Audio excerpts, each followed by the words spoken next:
Single ടച്ചിന്റെ പുതിയൊരു വീഡിയോയിലേക്ക് ഏവർക്കും സ്വാഗതം. നിങ്ങൾ ഈ ചാനൽ ആദ്യമായിട്ടാണ് കാണുന്നതെങ്കിൽ സബ്സ്ക്രൈബ് ചെയ്യാനും ബെൽ ബട്ടണിൽ ക്ലിക്ക് ചെയ്യാനും മറക്കരുത്. ഈ വർഷം ഒക്ടോബർ, നവംബർ, ഡിസംബർ മാസങ്ങളിലായി പുതിയ സ്മാർട്ട് ഫോണുകൾ ഇന്ത്യൻ വിപണിയിൽ അവതരിപ്പിക്കാൻ പ്രമുഖ ബ്രാൻഡുകൾ ഒരുങ്ങുകയാണ്. ബഡ്ജറ്റ് ഫോണുകളും മിഡ് റേഞ്ച് മോഡലുകളും ഹൈ എൻഡ് പ്രീമിയം മോഡലുകളും ഇവയിൽ ഉൾപ്പെടുന്നു. അടുത്ത കുറച്ച് ആഴ്ചകളിൽ തന്നെ ഇവയിൽ പലതും വിപണിയിലെത്തും. ഉടൻ തന്നെ വിപണിയിലെത്താനിരിക്കുന്ന ചില ഫോണുകൾ പരിചയപ്പെടാം. Samsung Galaxy F41. Galaxy F41 മോഡലിലൂടെ തങ്ങളുടെ പുതിയ F സീരീസ് ഇന്ത്യയിൽ അവതരിപ്പിക്കാൻ ഒരുങ്ങുകയാണ് സാംസങ്. ഫോണിൻ്റെ വില ഏകദേശം 15,999 രൂപയാണ്.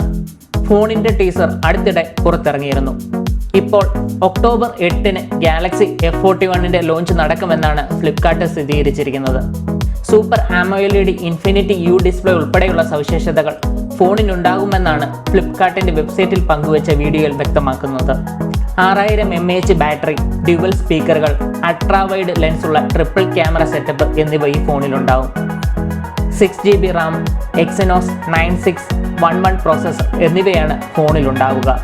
OnePlus 80 5Gയുടെ ലോഞ്ച് ഇവന്റ് ഒക്ടോബർ 14-ന് നടത്താനാണ് തീരുമാനിച്ചിരിക്കുന്നത്. ആമസോണിൽ നിന്നാണ് ഫോൺ ലഭ്യമാകുക. ഫോണിന് 8GB റാമും 128GB ഇന്റർണൽ സ്റ്റോറേജും എന്നാണ് സൂചന. 51,999 രൂപയാണ് പ്രതീക്ഷിക്കുന്ന വില. 120 GHz റിഫ്രഷ് റേറ്റോട് കൂടിയ full HD fluid AMOLED display ആണ് ഫോണിന്. ക്വാൾകോം സ്നാപ്ഡ്രാഗൺ 865 ചിപ്സെറ്റ് അടങ്ങിയ ഫോണിൽ 48 മെഗാപിക്സൽ, 16 മെഗാപിക്സൽ, 5 മെഗാപിക്സൽ, 2 മെഗാപിക്സൽ എന്നിവ ഉൾപ്പെടുന്ന ക്വാഡ് ക്യാമറ സെറ്റപ്പാണ് ഉള്ളത്. മുൻവശത്ത് 32 MB സെൽഫി ക്യാമറയുമുണ്ട്. Google Pixel 4a, Pixel 5, Pixel 4a എന്നീ സ്മാർട്ട് ഫോണുകൾ ആഗോള വിപണിയിൽ അവതരിപ്പിച്ചതിന് പിന്നാലെ ഗൂഗിൾ പിക്സൽ 4a സ്മാർട്ട് ഫോണിൻ്റെ ഇന്ത്യയിലെ ലോഞ്ച് തീയതി കമ്പനി പ്രഖ്യാപിച്ചു. പിക്സൽ 5, പിക്സൽ 4a എന്നിവയുടെ 5G വേരിയന്റ് ഇന്ത്യൻ വിപണിയിൽ പുറത്തിറക്കിയിരിക്കില്ല. സ്റ്റാൻഡേർഡ് പിക്സൽ 4a വേരിയന്റാണ് രാജ്യത്ത് പുറത്തിറക്കുന്നത്. Pixel 4a smart phone October 17-ന് ഇന്ത്യൻ വിപണിയിൽ അവതരിപ്പിക്കുമെന്നാണ് ഗൂഗിൾ പറഞ്ഞിരിക്കുന്നത്. ഫ്ലിപ്കാർട്ട് വഴിയാണ് വാങ്ങുവാൻ സാധിക്കുന്നത്. 8 കോറുകളുള്ള ക്വാൾകോം സ്നാപ്ഡ്രാഗൺ 730G പ്രോസസ്സറാണ് ഗൂഗിൾ പിക്സൽ 4a സ്മാർട്ട് ഫോണിന് കരുത്ത് നൽകുന്നത്.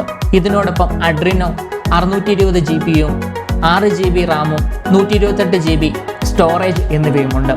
ഡിവൈസിൻ്റെ പിന്നിൽ ഒരു ക്യാമറ മാത്രമേ നൽകിയിട്ടുള്ളൂ. ഈ ക്യാമറ 12 മെഗാപിക്സലിൻ്റേതാണ്. സെൽഫി ക്യാമറ 8 മെഗാപിക്സലിൻ്റേതാണ്. 5.8 inch OLED full HD display പാനലാണ് ഈ ഫോണിന്. സുരക്ഷയ്ക്കായി ഫിംഗർ പ്രിന്റ് സെൻസറും കമ്പനി ഉൾപ്പെടുത്തിയിട്ടുണ്ട്. 3140 mAh ബാറ്ററിയാണ് സ്മാർട്ട് ഫോണിലുള്ളത്. ഈ ഡിവൈസിന് 30,000 രൂപയിൽ താഴെയായിരിക്കും വിലയെന്നാണ് സൂചനകൾ. ആപ്പിൾ iPhone 12 5.5 ഇഞ്ച് LCD ഡിസ്പ്ലേയുമായിട്ടാണ് ആപ്പിൾ iPhone 12 വരുന്നത്. ആപ്പിൾ A14 ബയോണിക് ചിപ്സെറ്റ്, ഏറ്റവും പുതിയ iOS 14 എന്നിവയുമായി വിപണിയിലെത്തുന്ന ഫോണിന് 74,000 രൂപയാണ് വില പ്രതീക്ഷിക്കുന്നത്. ആപ്പിൾ iPhone 12 Pro, പുതിയ ആപ്പിൾ iPhone 12 Pro നവംബറിലാണ് പുറത്തിറങ്ങുന്നത്. 1,09,999 രൂപയാവും വിലയെന്നാണ് പ്രതീക്ഷിക്കുന്നത്. 6.7 inch super retina OLED display ഉള്ള ഫോണിന് ഗോറില്ല ഗ്ലാസ് ഫ്രണ്ട് ബാക്ക് പാനലുകളാണ്. 6GB റാം, 128GB, 256GB, 512GB എന്നിങ്ങനെ 3 സ്റ്റോറേജ് വേരിയന്റുകളിൽ ലഭ്യമാകും. Apple A14 Bionic chipset, iOS 14 എന്നിവയുണ്ടാകും. ഷവോമി Mi 10T, അടുത്ത ഏതാനും മാസങ്ങൾക്കുള്ളിൽ പുറത്തിറങ്ങാനിരിക്കുന്ന ഷവോമി Mi സ്മാർട്ട് ഫോണിന് 5000 mAh ബാറ്ററിയും 144 Hz റിഫ്രഷ് റേറ്റോട് കൂടിയ IPS LCD ഡിസ്പ്ലേയും ഉണ്ടാകും. 8GB Ram, Qualcomm Snapdragon 865 chipset എന്നിവ ഉൾക്കൊള്ളുന്ന ഈ phone 128GB, 256GB internal memory വേരിയന്റുകളിലാണ് ലഭ്യമാകുക. 20 MB ഫ്രണ്ട് ക്യാമറയും പുറകിൽ 108 MB wide camera, 20 MB ultra wide camera, 8 MB telephoto lens എന്നിവ ഉൾപ്പെടുന്ന ട്രിപ്പിൾ ക്യാമറ സെറ്റപ്പും ഉണ്ട്. ഏകദേശം 47,700 രൂപയാണ് ഫോണിൻ്റെ വില പ്രതീക്ഷിക്കുന്നത്. മോട്ടോറോള റേസർ 5G ഒക്ടോബർ 5-ന് ഇന്ത്യയിൽ വിപണിയിലെത്തും. ഫ്ലിപ്കാർട്ടിൽ നിന്നാണ് വാങ്ങുവാൻ സാധിക്കുന്നത്. കഴിഞ്ഞ വർഷത്തെ മോട്ടോറോള റേസർ ഫോൾഡബിൾ ഫോണിന്റെ പിൻഗാമിയാണ് ഈ ഫോൺ. 6.2 ഇഞ്ച് പ്ലാസ്റ്റിക് OLED ഫ്ലെക്സിബിൾ ഡിസ്പ്ലേയും 48 മെഗാ പിക്സൽ പ്രൈമറി ക്യാമറയും മോട്ടോറോള 5Gയുടെ പ്രധാന സവിശേഷതകളാണ്. ക്വാൾകോം സ്നാപ്ഡ്രാഗൺ 765G SoC പ്രോസസ്സറാണ് ഈ ഫോണിലുള്ളത്. ഏകദേശം 1,03,000 രൂപയാണ് പ്രതീക്ഷിക്കുന്ന വില. വീഡിയോ എല്ലാവർക്കും ഇഷ്ടമായി എന്ന് വിചാരിക്കുന്നു. പുതിയൊരു വീഡിയോയുമായി വീണ്ടും കാണാം. താങ്ക്